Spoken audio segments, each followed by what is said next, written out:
Going into this semester, I knew that it wasn't going to be typical. I knew that I wasn't going to be sitting in a classroom with my peers while listening to the professor give me a lecture. Yes, I knew for a fact it was going to be different, but never in a million years did I think it would go like this.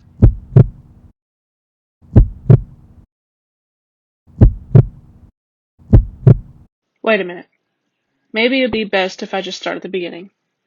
The fall semester of 2019 was hectic. It was my last semester being in a classroom and going to campus every day.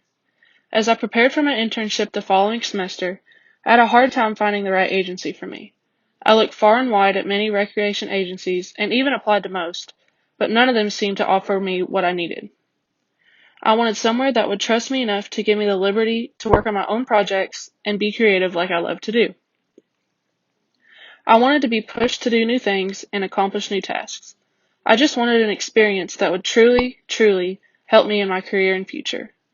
At one point, I thought about settling for an agency that I really wasn't excited about until I came across Warren County Parks and Recreation Department. I applied and thankfully got an interview. During that interview, I gained a new way of hope. While Leah and Catrice were explaining the job description and catering to my professional needs, all I could think of was, this is it. This is my home this semester. The first couple of weeks or so consisted of trainings and getting into the swing of things. Everyone was so welcoming, and that small office started to feel like home. I began to make my rounds with all the managers, and like the office staff, they were so nice and willing to show me what they do each day. After I made all my rounds, which took a few weeks, I had time to finally start working on my intern project. The idea for the intern project is that it is mutually beneficial to me and the agency. Right off the bat, I knew I wanted to use my creative energy to do some sort of programming, but didn't have an idea of who I wanted to do it for. As Leah, Catrice, and I talked, it became apparent that there was a need in the senior community for programming in different areas of Warren County, since the senior center is inconveniently located for some of our seniors. The first phase of my project was a series of senior meetings at different parks that may be more convenient for some seniors. The meetings were a huge success. We had over 40 seniors show up to each of the 3 meetings. They gave us new program ideas, and I began to compile them to work on implementing them in the second series of meetings. We finally had the second series planned and the invites posted until... Okay, now you're all caught up.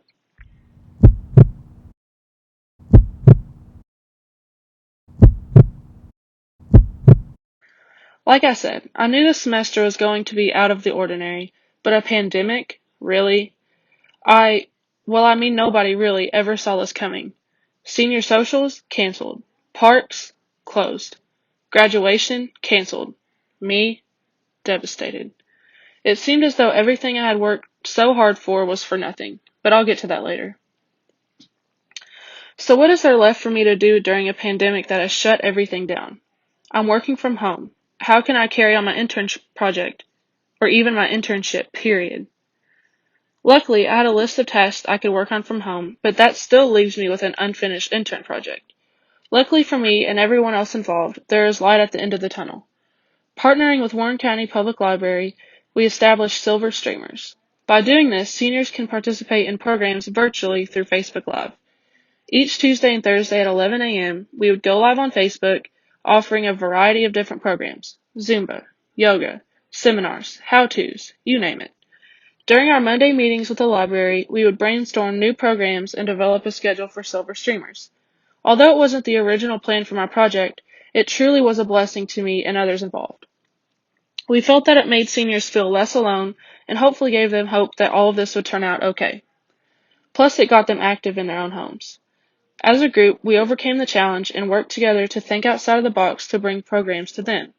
As for me, I think this platform will carry on past the time frame of the COVID-19 pandemic. So where do I go from here? Well, that I am not sure of yet. I've had thoughts of getting my teaching certification and educating young generations. I've had thoughts of moving to other cities to pursue my degree. But I've also had thoughts of staying right here where I am if the opportunity presents itself. But no matter where I go, I will take this experience with me, remembering everything I have learned and put it all to good use. And although I'm devastated about the news of graduation, I realize that I do not need public recognition to validate my accomplishments. I know what I've done, and I'm so proud of myself for coming this far. While it would be nice to walk across the stage and hear them announce me as Scholar of the College for my perfect 4.0 all 4 years of attending WKU, I know that is not what matters. My accomplishments in the past are what will propel me forward into my future, and that is what matters most. To my parents, family, friends, colleagues, advisors, mentors, and anyone else who has helped me through this long, but seemingly short journey, thank you. Words cannot express how grateful I am to you for helping me pave the way into my future. Though I do not know where I'm going, I will always know where I came from.